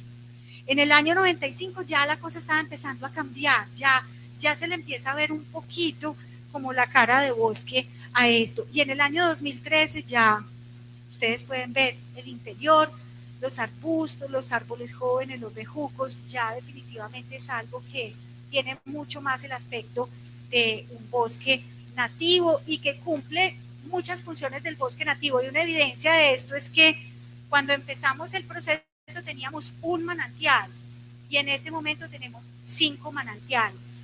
En la medida en que van creciendo los árboles, pequeños manantiales vuelven a aflorar en diferentes sitios. Entonces es muy interesante ver cómo se recupera el suelo, se recupera el bosque y al mismo tiempo se recuperan los recursos hídricos. Y esta es la finca que les acabo de mostrar, pero lo que llamamos la línea base, es decir, cómo era esta finca en el año 1982. Todas las cosas que les acabo de mostrar están en lo que en el año 82 era un peladero, o sea, la finca típica del oriente antioqueño. Les voy a mostrar la comparación entre 1982 y 2010. En el año 82 esta era la única área de bosque que tenía la finca y en el año 2010 esa manchita estaba ya completamente metida en una área de bosque mucho mayor. Esta es la casa, o sea, para que se ubiquen cómo era, o sea, para que identifiquen los mismos sitios de un año al otro. Lo interesante es que hoy en día la finca es mucho más productiva de lo que era cuando era toda en potrero. Es decir, se puede tener la mayor parte de la finca en bosque, pero en la medida en que se aumenta, se hace más eficiente la producción a través de sistemas silvopastoriles, bancos forrajeros y todo eso, se puede tener más producción y al mismo tiempo más conservación. Entonces, esa es la imagen de 2010 un poquito agrandada. Aquí vemos los diferentes usos de la tierra, tenemos los sistemas silvopastoriles intensivos con botón de oro, los árboles dispersos, que son los potreros que tienen más que todo drago y estos son los sistemas ganaderos en general, pero la diferencia con la situación del comienzo es que ya son los sistemas ganaderos rodeados de sistemas forestales o de bosques, de diferentes tipos de bosque en este sitio. Bueno, otra pregunta. Y ahora les voy a mostrar otra región del país, otras 3 regiones del país completamente diferentes. Ya vimos que es posible recuperar bosques, pero ¿cuánto le puede costar a un productor no tener en su finca o cerca de ella bosques? Y esta pregunta la voy a hacer con relación al servicio ambiental de polinización. Y vamos a usar como modelo, casi granadilla, pero no, la hermanita de tierra caliente, maracuyá. Esto es maracuyá. Bueno, el comportamiento de las flores de maracuyá es muy interesante. Aquí podemos ver a la 1 de la tarde la flor todavía un poquito cerrada, a la 1:30 abre completamente y en ese momento aquí los podemos ver, ellos son los responsables de la polinización del maracuyá. Son unas abejas grandísimas del género Psilocopa y estas abejas anidan en troncos de madera y por lo tanto para ellas el bosque es esencial como hábitat porque allí es donde ellas viven. Entonces, en este proyecto lo que hicimos fue comparar 3 paisajes donde se produce maracuyá. Uno de ellos ubicado en el norte del Valle del Cauca, el otro en Huila y el otro en el Meta, en la región de Las Vegas, del río Ariari. Esta es una finca de maracuyá típica del Valle del Cauca, en el municipio de Trujillo. Esta es una región productora de maracuyá en el Huila, municipio de Tarqui, y este es el cultivo de un productor en El Dorado Meta. Ahora hay una diferencia muy interesante entre estos 3 paisajes y es a qué distancia están los cultivos de maracuyá de los bosques más cercanos. En el Meta prácticamente todos los cultivos están cerca del bosque, la distancia promedio de entre el bosque más cercano y los cultivos es de 176 metros. La finca que está más lejos del bosque está a 1 kilómetro. En el Huila tenemos una situación intermedia. La distancia promedio es de 710 metros. Y en el Valle del Cauca, donde en esta región prácticamente ya no hay bosques, la distancia promedio es de más de 2 kilómetros. Y hay fincas productoras de maracuyá que tienen el bosque más cercano a 20 kilómetros de distancia. ¿Esto qué efecto tiene sobre la polinización del cultivo? Esto lo podemos medir a través del porcentaje de los productores que tienen que recurrir a la polinización manual del cultivo. ¿Alguno de ustedes conoce un cultivo que requiera polinización manual? ¿Saben qué es polinización manual? Polinización manual es cuando la gente tiene que ir con un pincelito y físicamente transferir el polen de una flor a otra flor para que se pueda producir el fruto. Eso en Colombia no es tan común porque todavía tenemos algo de biodiversidad, pero por ejemplo en la China toda la producción de peras y de manzanas prácticamente se hace con polinización manual, porque el nivel de uso de plaguicidas ha sido tan exagerado que hay agropaisajes completos donde no hay polinización natural. Entonces en el Valle del Cauca 2/3 partes de los productores en algún momento han tenido que recurrir a la polinización manual. ¿Cómo se hace esto? En los días de máxima floración del cultivo, va una persona por ejemplo, en el pueblo de La Unión Valle, Perifoneo, a las 9 de la mañana, el cultivo tal requiere polinizadores a partir de la 1 de la tarde. Un año pagaban a 2.500 pesos la hora. Y entonces iban amas de casa, personas que quisieran ganarse unos pesitos al cultivo a la 1 de la tarde y con un pincelito se pasaban toda la tarde polinizando flores. 2/3 partes de los productores en algún momento habían tenido que recurrir a la polinización artificial de su cultivo. En el Huila, solamente la 1/4 parte de los productores en algún momento había tenido que recurrir a polinización manual. Y en cambio, en el Meta, donde todos los cultivos tienen el bosque cerca, los productores no nos podían creer que alguien tuviera que pagar por hacer lo que, en palabras de ellos, los negritos hacen gratis. Los negritos son las abejas Psilocopa. Entonces, esto tiene un efecto sobre el costo de producción. En el Valle del Cauca, por ejemplo, en esa época, el costo promedio de polinización de cada planta era alrededor de 7 centavos de dólar, que no es mucho, pero si uno multiplica esto por el número de plantas que hay en una hectárea de cultivo, resulta que esto puede llegar a ser un sobrecosto importante. Entonces, esto es simplemente para que pensemos en toda la serie de servicios que estamos obteniendo de los ecosistemas naturales y que si los perdiéramos por mal manejo de esos ecosistemas, reemplazarlos tendría para nosotros un costo importante. Les voy a mostrar otra situación relacionada también con servicios ambientales. Y en este caso es difícil porque están revueltos varios servicios. Está todo lo que tiene que ver con mantenimiento de la fertilidad, pero también con el control biológico. Y este ejemplo, el primero que les voy a mostrar, es de ganadería. Este sitio está ubicado en la Tierra Caliente del estado de Michoacán, en México. Este es el punto de partida en el año 2005. Este es un área muy seca. Ustedes pueden ver que la cantidad de alimento disponible para el ganado al comienzo del trabajo era muy bajita. Luego en esta parcela se cultivó un sistema silvopastoril intensivo con una planta que se llama leucaena, y ya pues ustedes pueden apreciar la diferencia entre los 2 años. ¿Qué ventajas tiene esto para la biodiversidad? Resulta que en esta zona, esta es una zona muy agrícola, donde se produce mucho limón. Entonces los productores, para hacer su agricultura, arrasan completamente el bosque. La diferencia con el sistema silvopastoril es que no tienen por qué arrasar el bosque, pueden dejar todos los árboles del bosque seco y pueden cultivar los forrajes a la sombra de los árboles nativos. Y de esa manera entonces pueden tener un sistema silvopastoril que también es muy interesante para la biodiversidad. Les voy a mostrar la finca de don Porfirio Álvarez en Tepalcatepec, en Michoacán. En el año 2006, don Porfirio tenía 60 animales y su costo de producción de la leche era de 45 centavos de dólar por litro.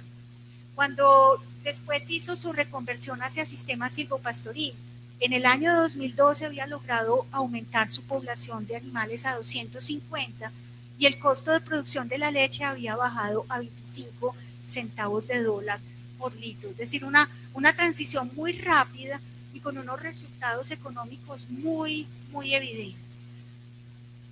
Este es la finca de don Porfirio y el sistema silvopastoril bajo los árboles nativos de este bosque seco.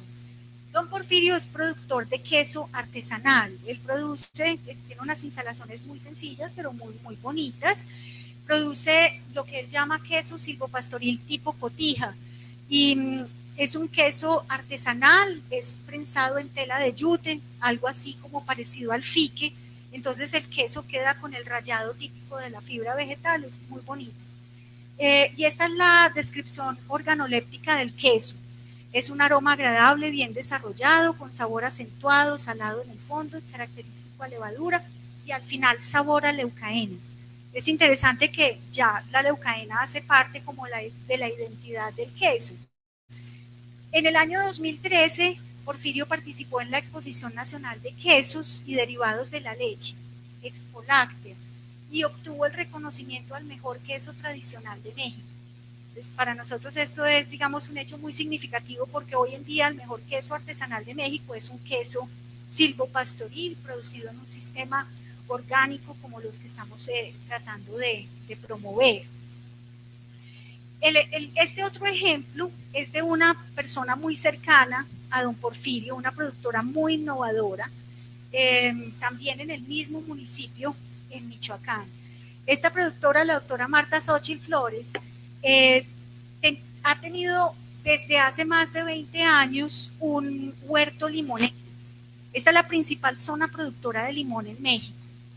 Y digamos, el cultivo de limón es muy importante en esta zona, entre otras razones, porque del limón se obtiene un aceite de la cáscara, que es uno de los ingredientes de la Coca-Cola. Entonces, hay un mercado para la fruta, pero también hay un mercado para el aceite, y es un negocio muy interesante. La doctora Marta tenía este lote en huerto limonero, monocultivo de limón, y ella, que es una mujer muy innovadora, decidió abrir un poco unas calles entre los árboles de limón para tener el pastoreo de ganado adentro del huerto limonero. Entonces, aquí ven ustedes el limón y aquí ven, sembró la leucaena, dejó que crecieran las gramíneas. Las gramíneas antes eran una maleza en su cultivo, pero con este cambio pasaron a ser un recurso. Y esto es más o menos lo que ha sucedido. Ella permitió que algunos árboles de leucaena crecieran a través de los árboles de limón, formando como una especie de sombrilla encima de ellos. Y entonces con esto ella logró unos cambios muy interesantes en su estructura de costos.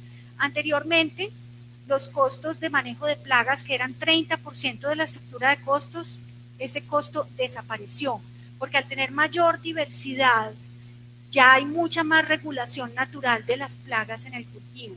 Control de malezas, principalmente gramíneas, era el otro 30% de la estructura de costos, bajó a cero, porque lo que antes eran malezas pasó a ser forraje para el ganado. Y anteriormente ella invertía 20% en podas del limón, ese fue el único rubro que aumentó a 30%, porque para poder tener este limón así con una leucaena encima hay que hacerle una poda especial un poquito más fuerte. Pero entonces es un cultivo mucho más rentable. Hoy en día ella produce lo que llama limón de sombra. El limón de sombra es mucho más grande, mucho más jugoso. Ella ya no tiene que ir al mercado de limón a vender el limón. Vienen chefs de México DF y le compran el limón directamente en la finca con un sobreprecio. Es limón orgánico, entonces tiene acceso a un mercado especializado. Y en el mismo lote tiene también producción de miel de abejas. Entonces piense que no necesariamente hacer que un cultivo sea más sostenible desde el punto de vista ambiental quiere decir que va a ser menos rentable. No, se puede perfectamente hacer que el cultivo sea más rentable, más negocios en un mismo pedazo de tierra, pero al mismo tiempo muchos más beneficios de tipo ambiental. Seguimos en Michoacán, pero el cultivo es diferente. El cultivo de aguacate. El aguacate se conoce como el oro verde de Michoacán. Es un cultivo altamente rentable porque tiene un mercado cautivo al otro lado de la frontera. Una proporción muy alta de los mexicanos viven en Estados Unidos y consumen mucho aguacate. Entonces hay un mercado enorme de aguacate en Estados Unidos y la mayor parte de este aguacate es producido en Michoacán. Pero creo que esta imagen a ustedes les muestra el nivel de erosión que hay en el cultivo de aguacate en esta región. Esta es una región que siempre se ha caracterizado por sus bosques, unos bosques hermosísimos, pero ha habido mucha deforestación recientemente para establecer el cultivo de aguacate.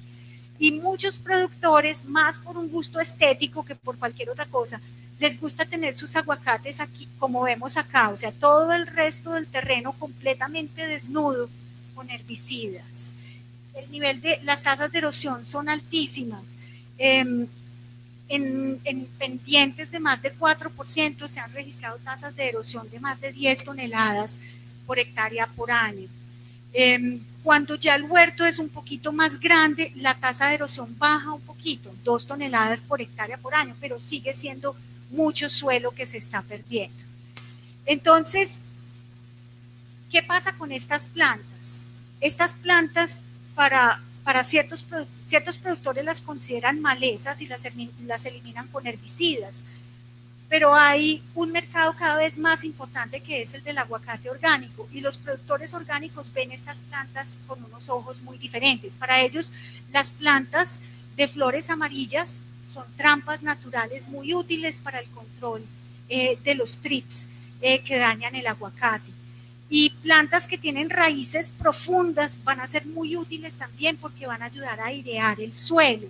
Plantas como este rabanillo, por ejemplo, van a tener una función muy importante en el cultivo del aguacate porque van a ser recursos claves para estos controladores biológicos.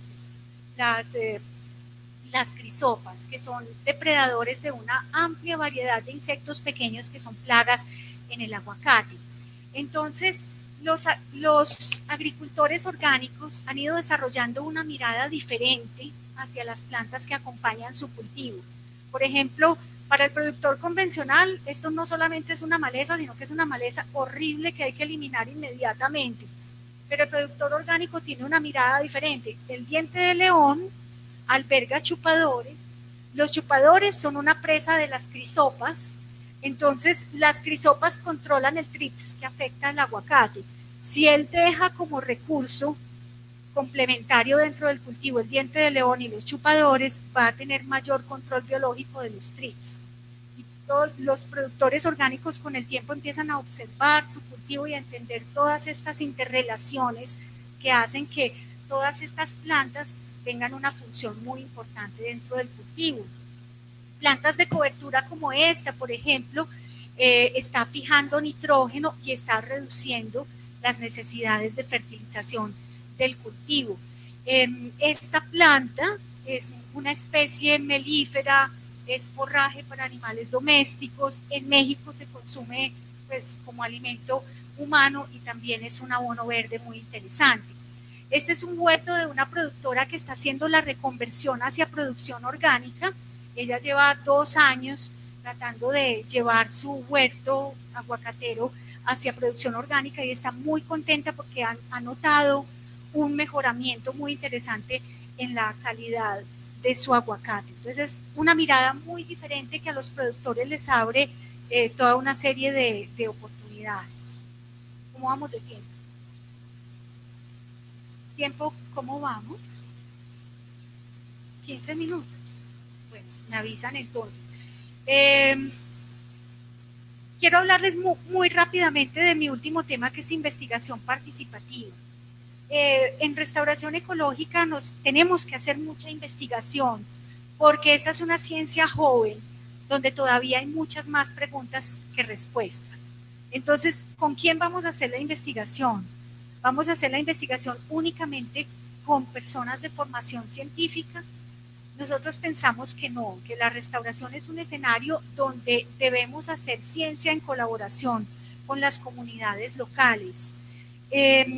Esto parte de una posición filosófica en la que estamos aceptando que todas las personas crean conocimiento y hay una serie de preguntas que vamos a responder mucho mejor si trabajamos en equipo con las personas de las comunidades.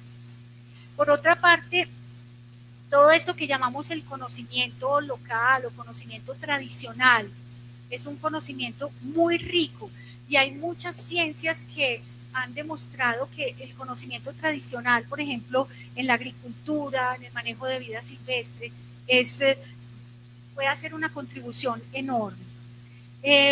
Lo que les quiero mostrar es una historia, simplemente, una historia de trabajo conjunto de la organización donde trabajamos Carolina y yo, que se llama CIPAV, y una comunidad en las montañas del norte del valle, municipio del Douro, ahí donde vemos la flechita roja. Y esta historia tiene que ver con una microcuenca, básicamente, una microcuenca pequeñita, por encima de 1.600 metros de altura. Algunos hechos importantes de la historia de esta comunidad que tienen que ver con lo que les voy a contar. Era un sitio con muchísimos bosques. En la década de 1970, ellos empezaron a cultivar tomate de árbol y lulo y se volvieron muy exitosos como fruticultores completamente químicos, muy exitosos desde el punto de vista económico. Pero entonces les estaba yendo tan bien que simplemente acabaron con todo lo que tenían para sembrar más monocultivos de frutas. Eliminaron los bosques, eliminaron todo lo que era su seguridad alimentaria.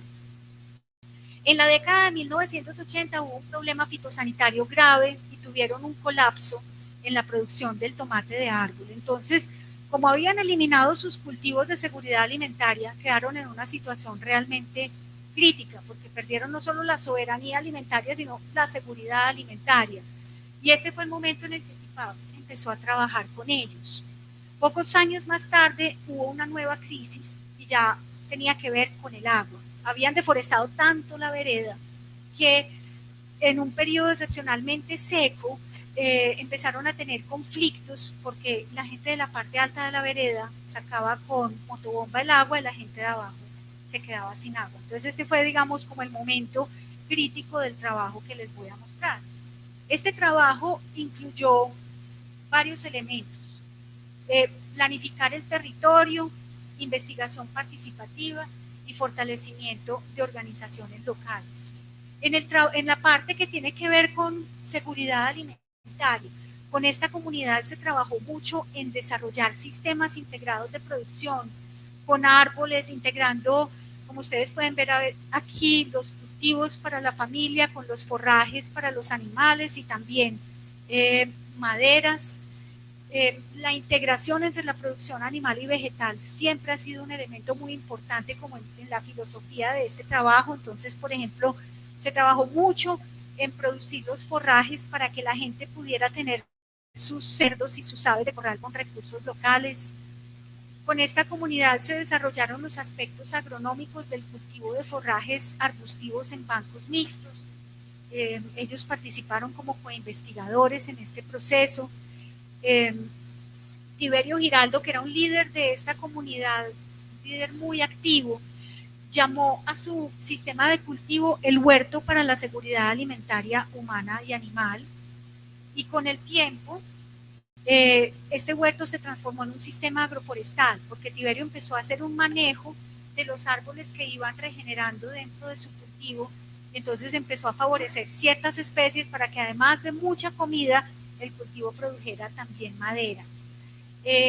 La producción de lumbriabono fue siempre muy importante para el reciclaje de nutrientes, pero aquí digamos que el eje central del trabajo fue siempre el agua.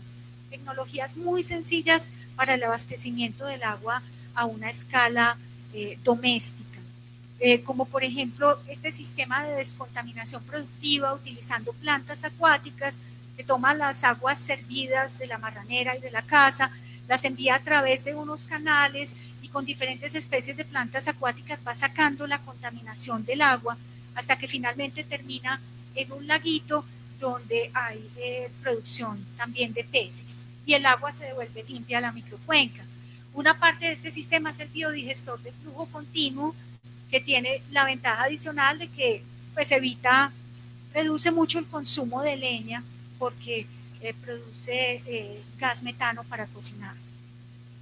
Esta comunidad entonces ha sido muy activa en la restauración del pedazo de bosque del cual depende su suministro de agua. Y la principal motivación era esa, pragmática, agua. Más o menos estos son los cambios en la microcuenca.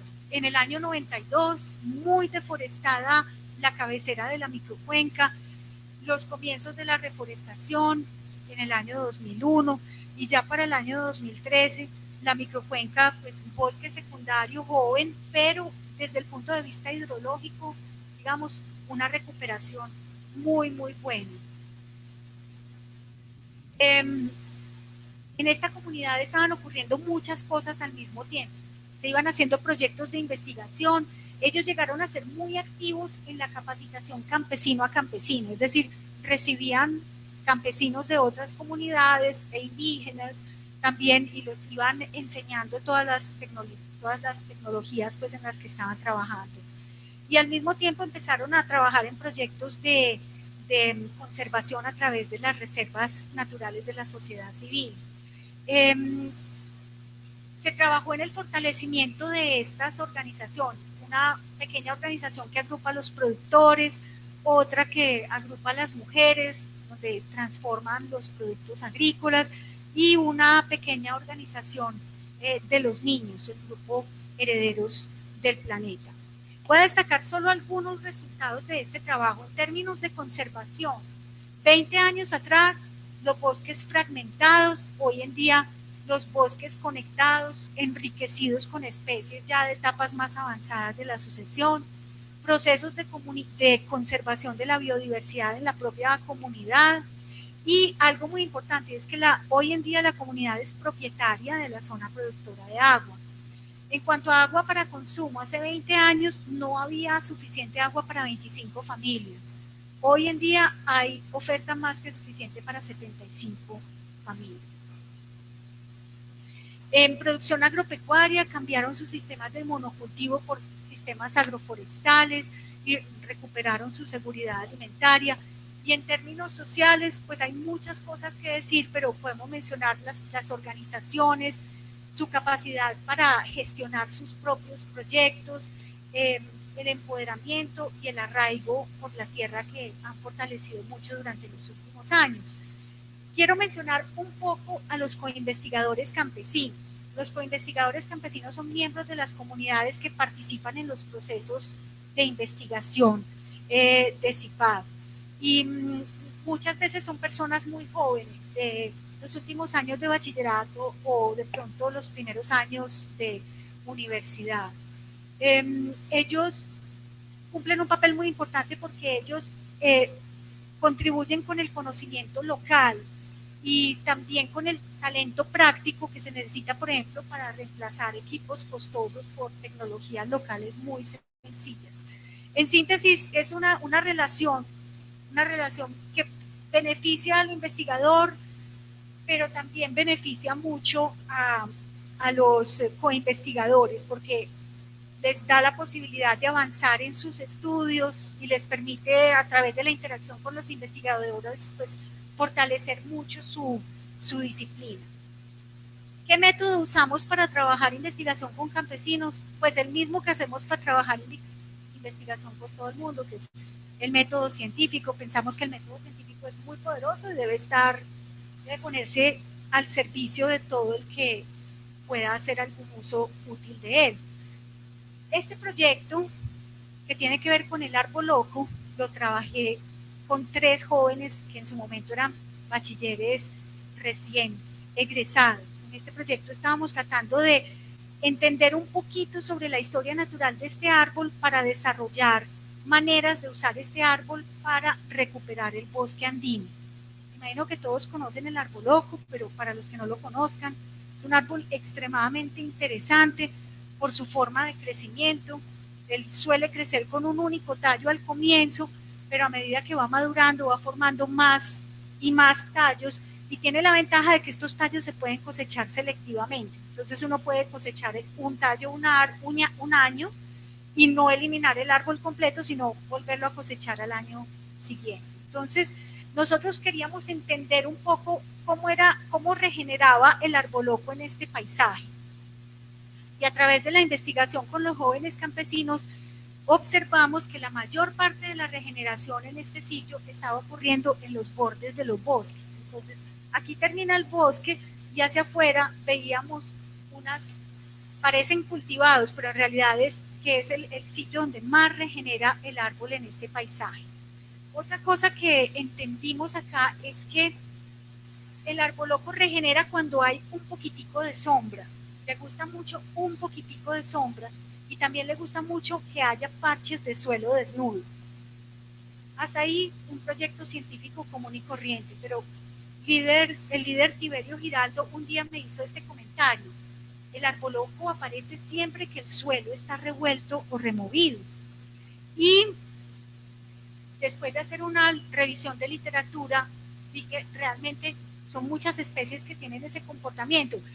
Especies de semillas pequeñas que regeneran cuando el suelo está revuelto. Entonces lo que hicimos acá fue diseñar un experimento para ver si la perturbación del suelo tenía algo que ver con la regeneración del árbol.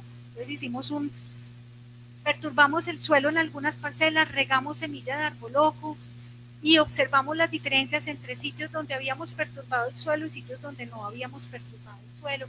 Y realmente entendimos que sí, que la perturbación del suelo es muy importante para esta especie. El árbol loco regenera mucho para hacerles la historia más rápida. En las montañas andinas esto ocurre en los derrumbes.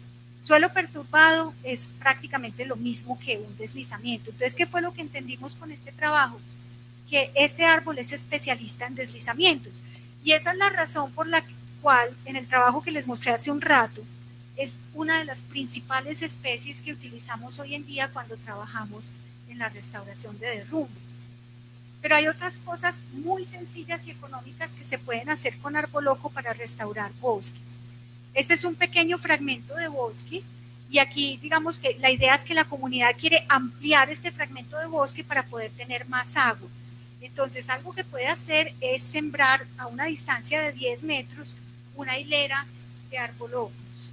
Y muy rápidamente esa hilera de árbol locos va a ayudar a que otras especies del interior del bosque regeneren hacia afuera.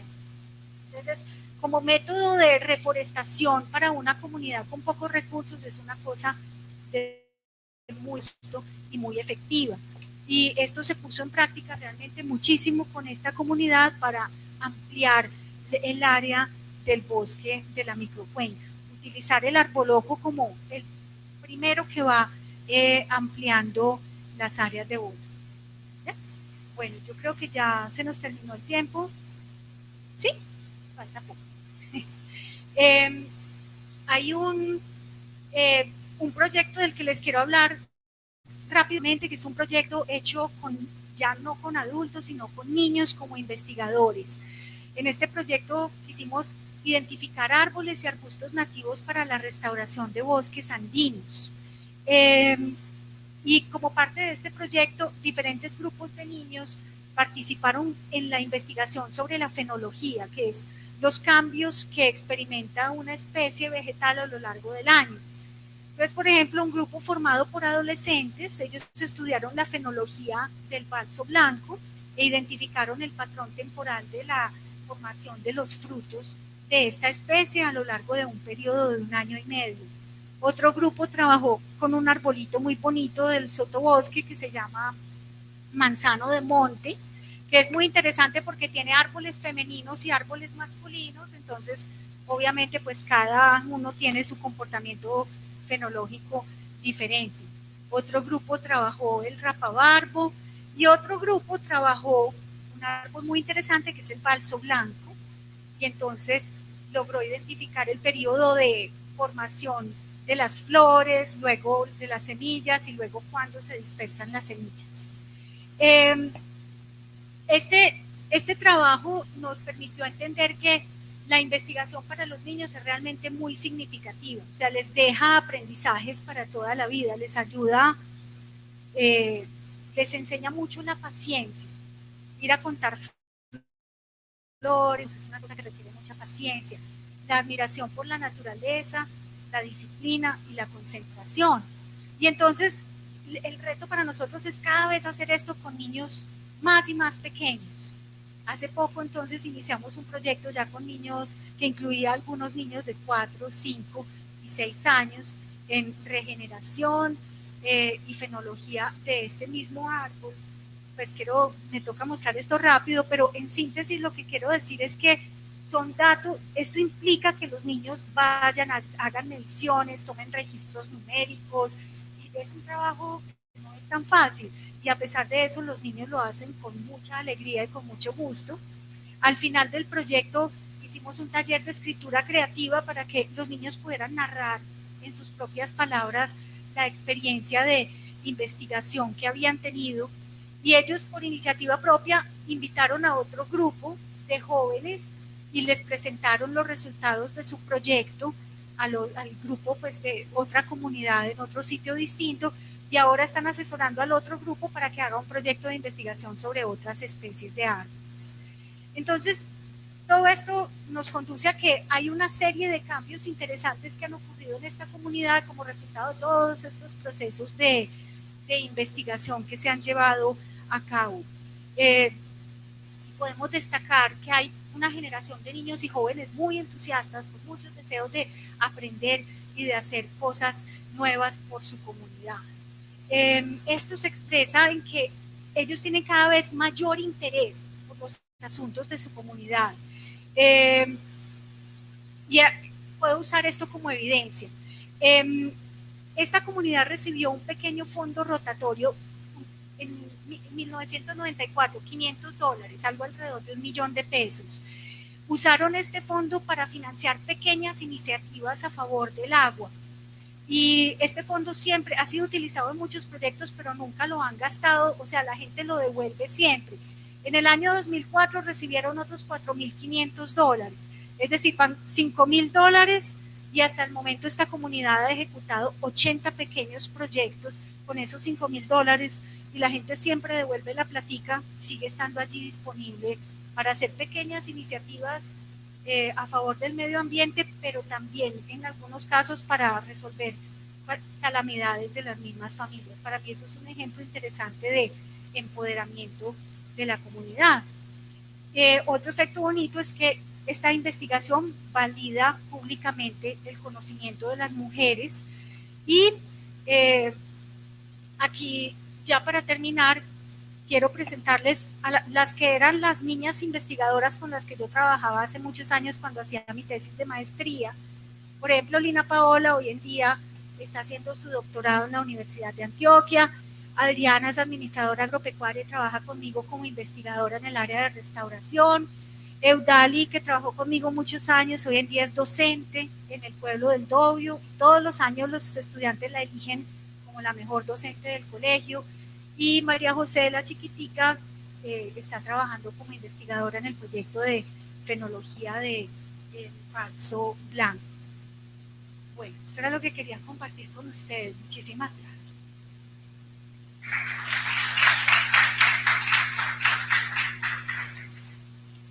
Si tienen de pronto alguna pregunta o comentario, mucho gusto.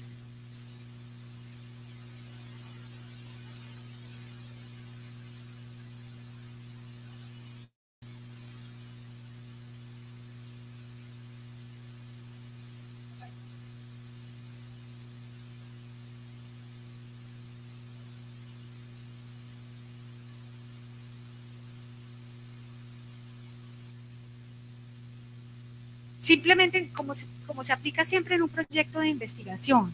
Entonces, vamos con los niños, les decimos, ¿qué vamos a hacer? Vamos a hacer un proyecto en el que queremos investigar sobre los árboles nativos. Entonces, el primer paso es que cada grupo de niños vaya al bosque y escoja el árbol con el que quiere trabajar. Entonces van al bosque, eligen, por ejemplo, queremos trabajar con el laurel amarillo. Entonces analizamos el laurel amarillo.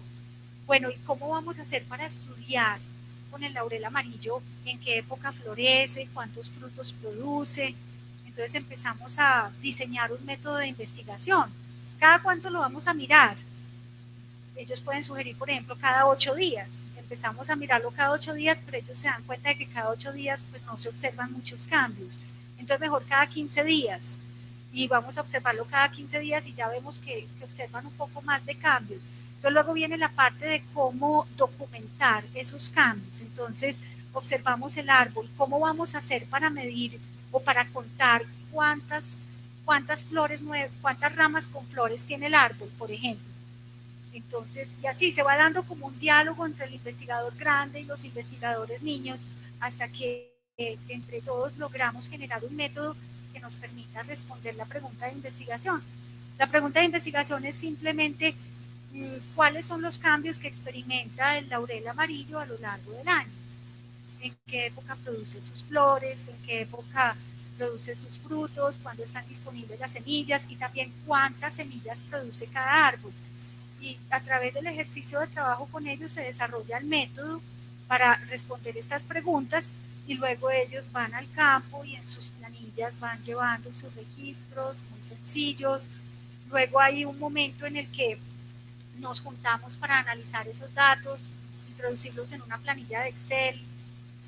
Cuando hicimos esto por primera vez, era la primera vez que estos niños se sentaban frente a un computador. Y además, cuando vieron aparecer los datos en una gráfica, esto para ellos era una cosa muy novedosa porque no habían tenido en sus clases de matemáticas una instrucción que les permitiera entender muy bien qué era una gráfica, pero como eran sus datos que ellos conocían en tanta profundidad, esto les permitió muy claramente entender cómo en un eje vertical y un eje horizontal se puede resumir esa cantidad tan grande de información. Entonces es simplemente un proceso de aprendizaje que se da utilizando la investigación como una herramienta. Y es algo que se puede hacer con unos recursos muy reducidos, con unos materiales muy sencillos.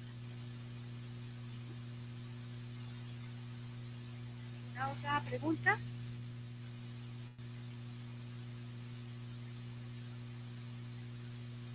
Bueno, con esta pregunta se da por terminada esta cátedra abierta.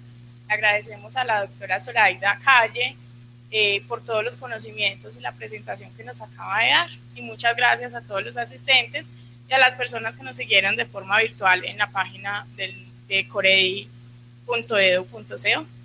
Muchas gracias.